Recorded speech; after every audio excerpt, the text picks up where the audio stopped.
Today we have a question from Hank.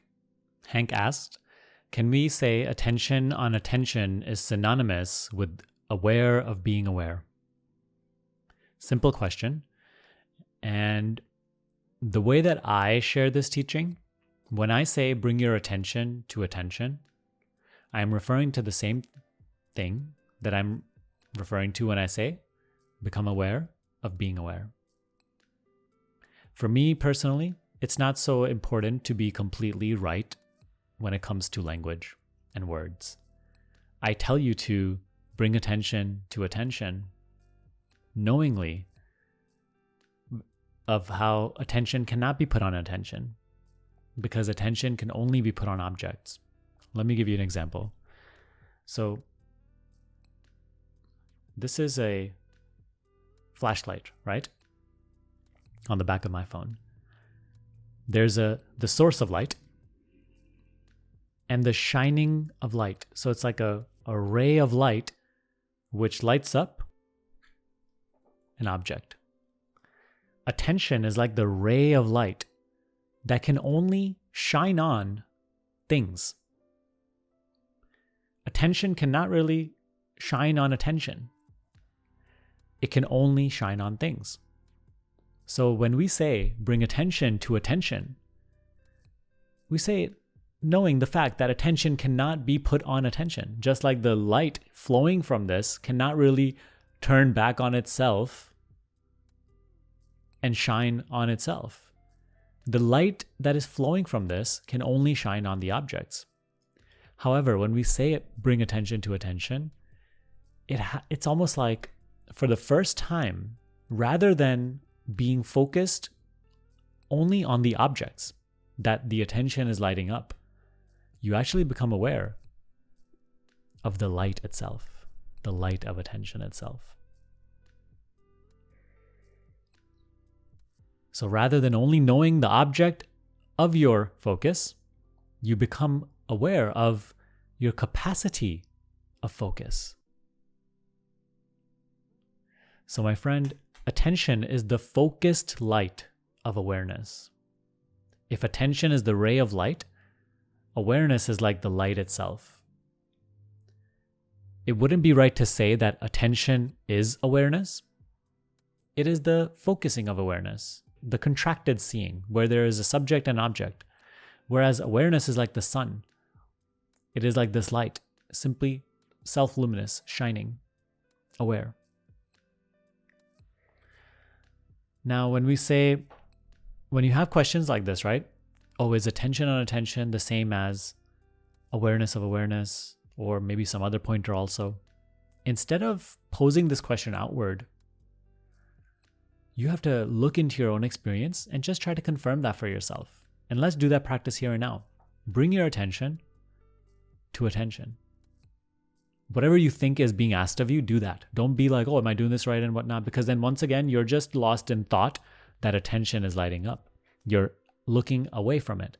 You're only looking at the object and not at the light shining on the object.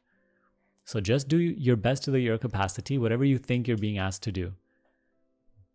Bring attention to your attention.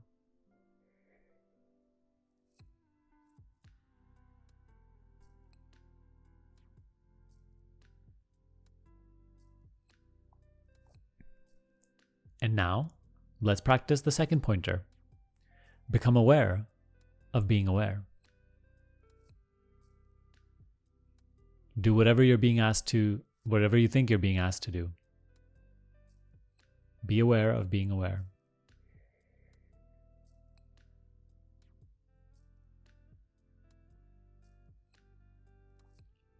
And see for yourself if you are being, through those words, if you are being directed to the same place, the same recognition, or something different.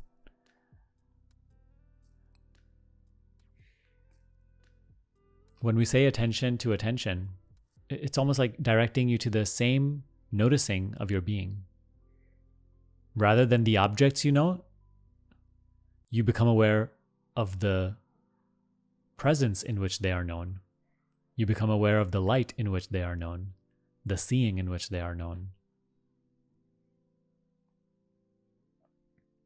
When we say aware, be aware of being aware, It's the same thing. Or at least the intent is to point you to the same thing. The noticing of your being. The noticing of your awareness. And what I ask you to see right now is also, when you are being aware of being aware, that is the same as simply being aware.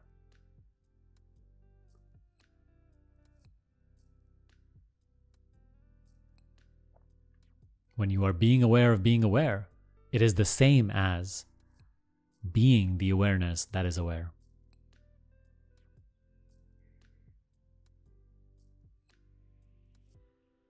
When you just start doing this practice, you may feel like still, right, I am a body that is aware. Forget about that story that the mind is telling you. Just keep returning your attention to attention itself. Just keep being aware of being aware. Stick with the pointer. Because if you stick with the pointer, which is directing you to just the conceptless, wordless noticing of being aware,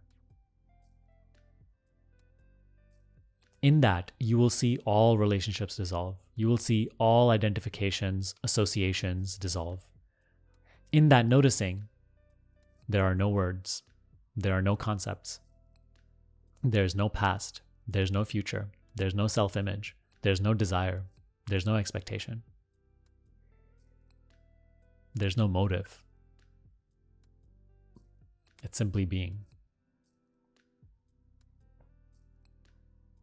Even the idea, I am aware, dissolves. It's just being aware.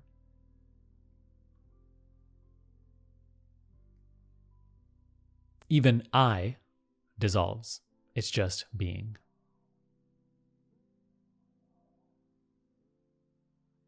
Even right now, if let's say, you're like, no, I feel I am aware. I is there. It's okay. Just keep returning to the pointer. Return to the pointer with great intensity, devotion, love, and melt in it. Don't expect anything to happen. Don't wait for something to happen. Just keep returning to the pointer. That is the essence of this teaching. I hope this answer helped you. If you're looking for help with self-inquiry, I have 2 free resources available right now. One is my free self-inquiry guide, which is a simple instruction, like visual PDF, which teaches you step-by-step how to practice it. And the second is my in-depth sort of mini course on self-inquiry. It's a mini course, but it is jam-packed with value. It teaches you through video course how to practice self-inquiry and overcome the common obstacles that you're likely to go through when you practice it.